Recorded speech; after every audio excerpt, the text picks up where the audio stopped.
Hello friends, എല്ലാവർക്കും നമസ്കാരം. നിങ്ങൾ ഏവരും കാത്തിരിക്കുന്ന അലീനയുടെ നാളത്തെ വിശേഷത്തിലേക്ക് എല്ലാ കൂട്ടുകാർക്കും സ്വാഗതം. എല്ലാവർക്കും ഒരു ശുഭരാത്രി നേർന്നുകൊണ്ട് തന്നെ നാളത്തെ വിശേഷത്തിലേക്ക് കടക്കാണ്. ലൈക്ക് ചെയ്യാനും ഹൈപ്പ് ചെയ്യാനൊന്നും മറക്കരുത് കേട്ടോ. അപ്പൊ നേരെ വിശേഷത്തിലേക്ക് തന്നെ പോകാം. അങ്ങനെ സ്റ്റാൻലി എത്തുകയാണ് ബാലചന്ദ്രനെ കാണാനായിട്ട്. അങ്ങനെ സ്റ്റാൻലി നെടുമ്പുരയ്ക്കൽ വീട്ടുമുറ്റത്തേക്ക് കയറി വന്നു. നമ്മുടെ ബാലചന്ദ്രൻ സ്റ്റാൻലിനെ സ്വീകരിച്ച് അകത്തിരുത്തി.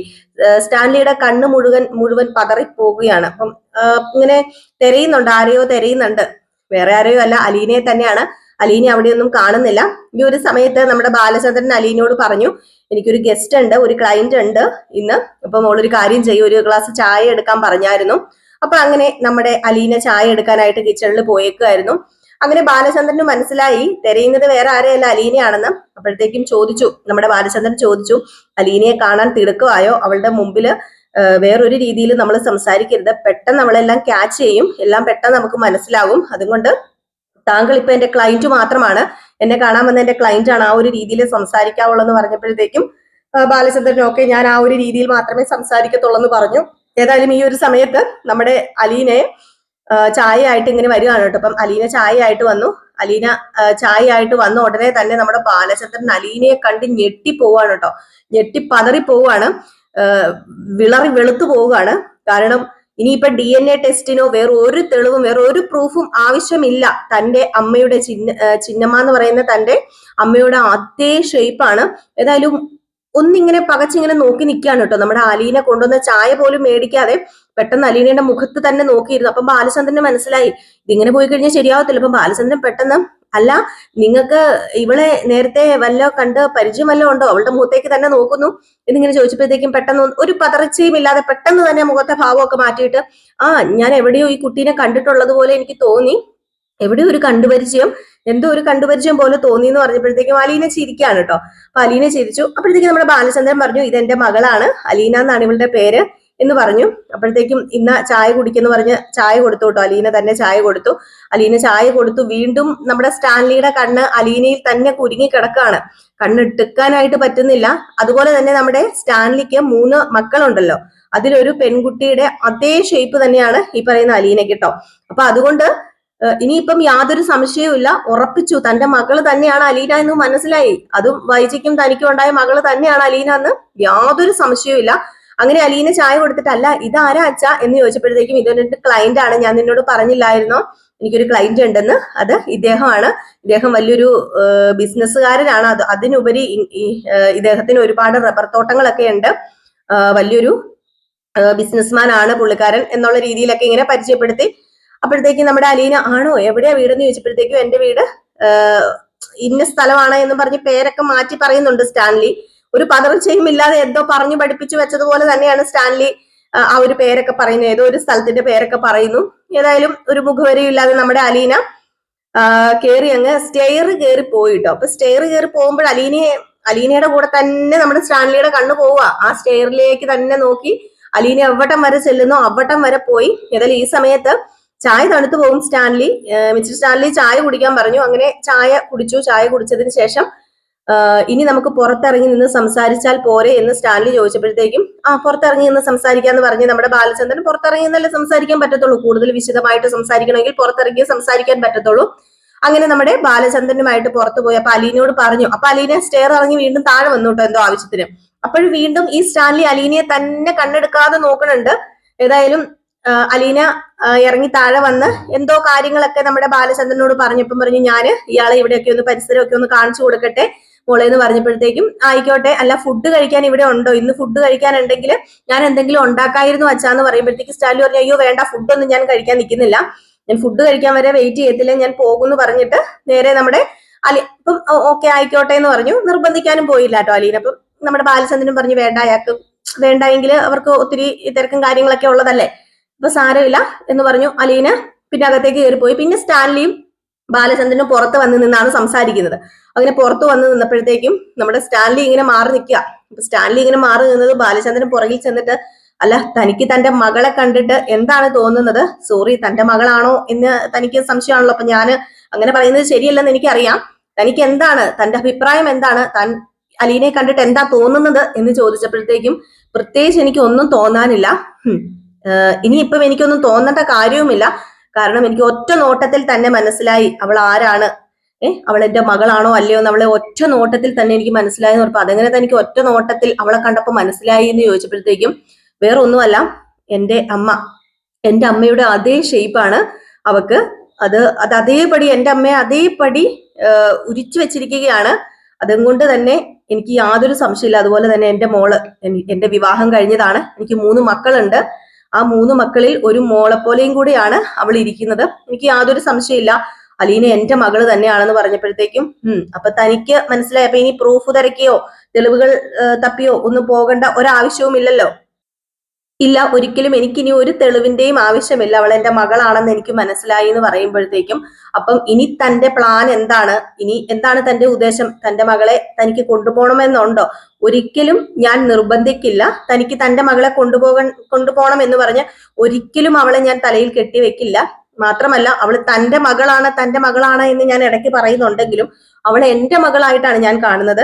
ഞാൻ ജന്മം കൊടുത്തില്ല എന്ന് മാത്രമേ ഉള്ളൂ. കർമ്മം കൊണ്ടും ഒരു അച്ഛനാകാൻ പറ്റുമല്ലോ. അപ്പൊ അതുകൊണ്ട് ആ കർമ്മം കൊണ്ട് ഞാൻ അവളെ എന്റെ മകളായിട്ട് പണ്ടേ സ്വീകരിച്ചു കഴിഞ്ഞു.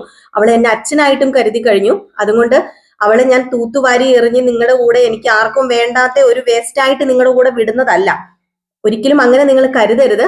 അവളെ ഏറ്റവും സേഫ് ആയിട്ടുള്ള ഒരു കരങ്ങളിൽ അല്ലെങ്കിൽ ഏറ്റവും സേഫ് ആയിട്ടുള്ള ഒരു സ്ഥലത്ത് എത്തിക്കാൻ വേണ്ടി മാത്രമാണ്. അത് കഴിഞ്ഞിട്ട് വേണം എനിക്ക് ഇവിടെയുള്ള ആ ഭൂതത്തെ തുറന്നു വിടാനായിട്ട്. ഞാൻ ഇങ്ങനെ മുറുക്കി പിടിച്ചു വെച്ചിരിക്കുന്ന ഭൂതത്തെ തുറന്നു വിടണമെങ്കിൽ ഇനി അലീന ഇവിടുന്ന് പോണം. അലീന ഇവിടുന്ന് പോയില്ലെങ്കിൽ ഒരിക്കലും ആ ഭൂതത്തെ ഞാൻ തുറന്നു വിടില്ല. അലീന എന്നും എന്റെ കൂടെ കാണും. വൈജ അവൾ എന്താണെന്ന് വെച്ചാൽ അവൾ ചെയ്തോട്ടെ, എനിക്കതറിയേണ്ട കാര്യമില്ല. പക്ഷെ അലീന ഇവിടെ നിന്ന് ഇറങ്ങിയാൽ വൈജി ഇവിടെ കയറും. വൈജി ഇവിടെ കയറുന്ന സമയം പിന്നെ ഞാൻ ആ ഭൂതത്തെ തുറന്നു വിടുന്നു പറഞ്ഞപ്പോഴത്തേക്കും എനിക്ക് അതിനെക്കുറിച്ചൊന്നും അറിയണ്ട മിസ്റ്റർ ബാലചന്ദ്രൻ. എനിക്ക് ഇനിയിപ്പോ അറിയാനുള്ളത് എന്റെ മകളെ കുറിച്ച് മാത്രമാണ്. നിങ്ങൾ പറയുന്നത് പോലെ മനസ്സാക്ഷി അല്ലെങ്കിൽ നിങ്ങൾ മനസ്സിൽ വിചാരിക്കുന്നത് പോലെ മനസ്സാക്ഷി ഒട്ടും തൊട്ട് തീണ്ടാത്ത ഒരാളല്ല ഈ നിൽക്കുന്ന സ്റ്റാൻലി ജോസഫിന് മനസ്സാക്ഷി ഉള്ള ഒരു മനുഷ്യൻ തന്നെയാണ്. അതുകൊണ്ട് തന്നെ എനിക്ക് നന്നായിട്ട് അറിയാം എന്താ ചെയ്യേണ്ടത് എന്താ ചെയ്യേണ്ടാത്തത് എന്നൊക്കെ. ഞാൻ ജന്മം കൊടുത്ത എന്റെ മകളാണ് എങ്കിൽ ഞാൻ ഇത്രയും നാളും അവള് ജീവനോടെ ഇരിപ്പുണ്ടെന്ന് അറിഞ്ഞിട്ടില്ലായിരുന്നു. അതുകൊണ്ട് മാത്രമാണ് ഞാൻ അവളെ തേടി വരാത്തത്. പിന്നെ എന്നെ വേണ്ട എന്ന് വെച്ച് വേറൊരുത്തന് കഴുത്തി നീട്ടി കൊടുത്തവളെ തേടി വരേണ്ട ഒരാവശ്യവും എനിക്കില്ലല്ലോ. അപ്പം വൈജയെ ഞാൻ തേടി വരുന്നതിൽ എന്താണ് അർത്ഥമിരിക്കുന്നത്? അല്ല, താങ്കൾ പറഞ്ഞല്ലോ ഞാൻ വൈജയെ തേടി വന്നില്ല. അപ്പൊ ഞാൻ മരിച്ചുപോയ ഒരു കുഞ്ഞിനെ തേടി എനിക്ക് വരേണ്ട ഒരാവശ്യവുമില്ല. അങ്ങനെ അവള് വേറൊരു കുടുംബവുമായിട്ട് ജീവിക്കുമ്പോൾ ഞാൻ എന്തിനാ? മനസ്സാക്ഷിയുള്ള ഒരു മനുഷ്യൻ അപ്പോഴാണ് മനസ്സാക്ഷി കാണിക്കേണ്ടത്. അങ്ങനെ ഒരാളെ തേടി ഞാൻ വന്നു കഴിഞ്ഞാൽ ആ കുടുംബമല്ലേ തകർന്നു പോകുന്നത് ബാലചന്ദ്ര. അപ്പൊ അതുകൊണ്ട് തന്നെ എന്നെ മനസ്സാക്ഷി ഇല്ലാത്തൊരു മനുഷ്യനായിട്ട് നിങ്ങൾ കാണരുത്.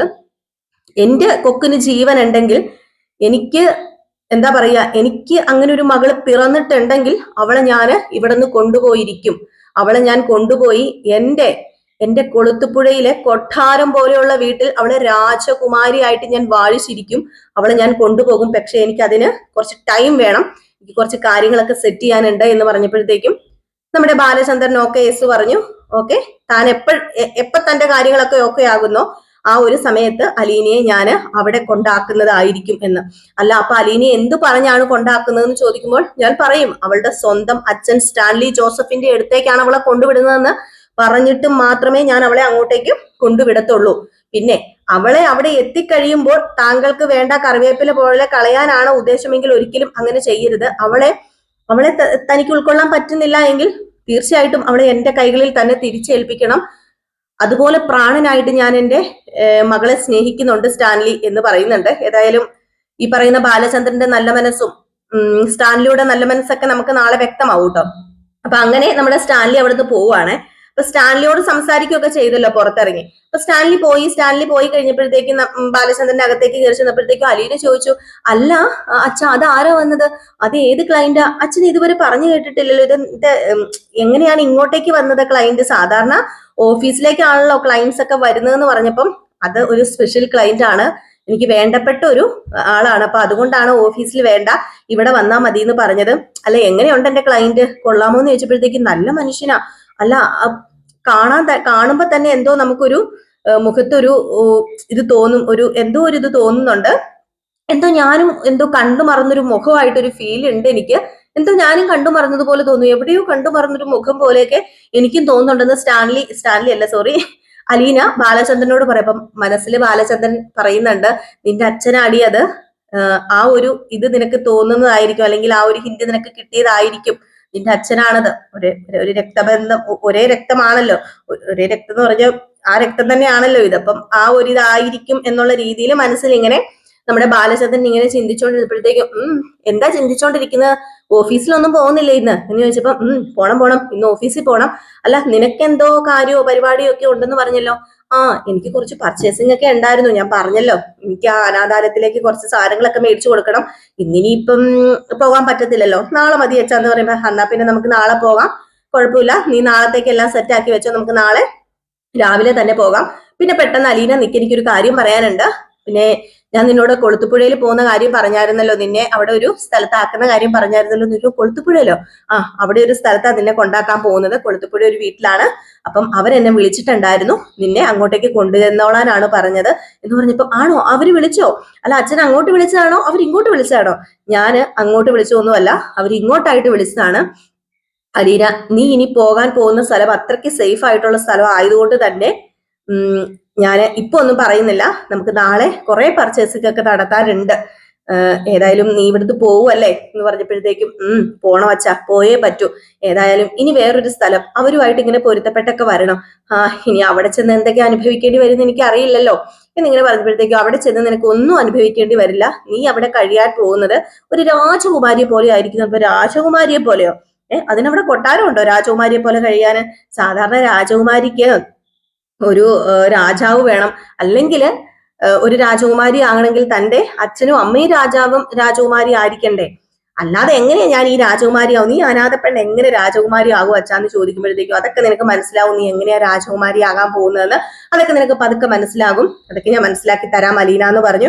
ഈ അച്ഛൻ എന്തൊക്കെ പൊട്ടത്തരോ പറയുന്നതെന്ന് ചോദിച്ചപ്പോഴത്തേക്കും അച്ഛന് ചെറിയ ഓളമുണ്ട്, നീ ഒരു കാര്യം ചെയ്യേ, എനിക്ക് സ്ട്രോങ് ആയിട്ട് ഒരു ചായയും കൂടെ എടുത്തിട്ട് വാ എന്ന് പറഞ്ഞപ്പോഴത്തേക്കും ഞാൻ ഇപ്പൊ ചായ എടുത്തോണ്ട് വരാമേ, പിന്നെ ഈ ചായ കൂടി കുറച്ച് കൂടുന്നുണ്ട് കേട്ടോ, ഈ ചായ കൂടി കുറയ്ക്കണം, ഇത് ശരിയല്ല, എന്തൊക്കെ അസുഖങ്ങൾ ഉള്ളതാണെന്ന് അറിയാലോ, ഇനി ഞാൻ ഇവിടുന്ന് പോകുമ്പോൾ വെറുതെ അസുഖങ്ങളൊന്നും വരുത്തി വെച്ചേക്കരുത്, മെഡിസിൻ ഒക്കെ കഴിക്കാനുള്ളതാണ് എന്നൊക്കെ പറഞ്ഞപ്പോഴത്തേക്കും ഓ ആയിക്കോട്ടെ, നീ എല്ലാം ബബിതേനെ ഏൽപ്പിച്ചിട്ടല്ലേ പോകുന്നത്, അതെ ഞാൻ ബബിതേനെ എല്ലാം ഏൽപ്പിച്ചിട്ടാ പോകുന്നത്, അത് മാത്രമല്ല ഞാൻ എല്ലാ ദിവസവും വിളിച്ച് അന്വേഷിക്കും, കറക്റ്റ് സമയത്ത് ആഹാരം കഴിക്കുന്നുണ്ടോ മെഡിസിൻ കഴിക്കുന്നുണ്ടോ എന്നൊക്കെ ഞാൻ അന്വേഷിക്കുന്നു പറഞ്ഞപ്പോ ആയിക്കോട്ടെ, നീ ഇപ്പം പോയി ഒരു കോഫി എടുത്തിട്ട് വാ എന്ന് പറഞ്ഞു വിടുകയാണ്.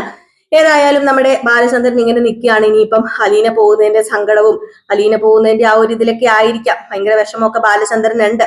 ഏതായാലും സ്റ്റാൻലി ഡ്രൈവ് ചെയ്ത് നേരെ കൊളുത്തുപുഴ വീട്ടിലേക്ക് എത്തുന്നു. ഇനിയിപ്പോ കൊളുത്തുപുഴ ആകെ മാറാൻ പോവാണ് കേട്ടോ, നമ്മുടെ രാജകുമാരിനെ കൊണ്ടുവരാൻ പോവല്ലേ ഈ പറയുന്ന സ്റ്റാൻലി, അപ്പം ആകെ മൊത്തം ആ വീട് ഒരു പുതിയ വീടാക്കി മാറ്റി തീർക്കാൻ വേണ്ടിയുള്ള ധൃതിയിലാണ്. അലീനയെ കണ്ടതും ഇനിയിപ്പോ അലീനെ ഇങ്ങോട്ട് കൂട്ടിക്കൊണ്ട് വന്നാ മതിയെന്നേ ഉള്ളൂ നമ്മുടെ സ്റ്റാൻലിക്ക്. അപ്പം വന്നു കഴിഞ്ഞിട്ട് എന്താണെന്നൊക്കെ നമുക്ക് കാത്തിരുന്ന് തന്നെ കാണാം അല്ലെ. അപ്പൊ എല്ലാവരും കാത്തിരിക്കുക, അടിപൊളി വിശേഷങ്ങളാണ്, മിസ് ചെയ്ത് കളയരുത്. നമ്മൾ എന്നും രാവിലെ ഫുൾ വിശേഷവും വൈകിട്ട് പ്രമോ വിശേഷവും ഇടുന്നുണ്ട് കേട്ടോ. അപ്പൊ എല്ലാവരും കാണുമെന്ന് പ്രതീക്ഷിക്കുന്നു. അപ്പൊ നെക്സ്റ്റ് വീഡിയോ ആയിട്ട് വരാം. ലൈക്ക് ചെയ്യാനും ഹൈപ്പ് ചെയ്യാനും മറക്കരുത്. രേവതിയുടെ സച്ചിയുടെ കഥ നമ്മളിപ്പോഴും നമ്മുടെ ജിൽ ചിന്നുവിനകത്ത് ഇടുന്നുണ്ട് കേട്ടോ. രേവതിയുടെ സച്ചിയുടെ അപ്കമിങ് വിശേഷവും നമ്മൾ ഇനി നാളെ മുതൽ ഇടുന്നുണ്ട്. അപ്പൊ അതും മിസ് ചെയ്യരുത് കേട്ടോ. അതുപോലെ തന്നെ നമ്മുടെ അലീനയുടെ അപ്കമിങ് വിശേഷം റിയൽ സ്റ്റോറി ന്യൂവിനകത്ത് ഇടുന്നുണ്ട്. അപ്പൊ അത് നിങ്ങൾ എല്ലാവരും കാണുന്നുണ്ടെന്ന് പ്രതീക്ഷിക്കുന്നു. അപ്പം ഇതുവരെ കണ്ടിട്ടില്ലാത്തവരുണ്ടെങ്കിൽ നമ്മുടെ പോസ്റ്റിൽ കിടപ്പുണ്ട് കേട്ടോ, ലിങ്ക് കൊടുത്തിട്ടുണ്ട്, ഒന്ന് പോയി നോക്കിയാൽ മതി. അപ്പൊ നിങ്ങൾക്ക് കാണാനായിട്ട് സാധിക്കും. അപ്പൊ എല്ലാവർക്കും വീണ്ടും നല്ലൊരു ശുഭരാത്രിയൊക്കെ ആവട്ടെ എന്ന് ആശംസിച്ചുകൊണ്ട് നിർത്തുന്നു. നെക്സ്റ്റ് വീഡിയോ ആയിട്ട് കാണാം. അതുവരെ എല്ലാവർക്കും ടാറ്റാ ബൈ ബൈ.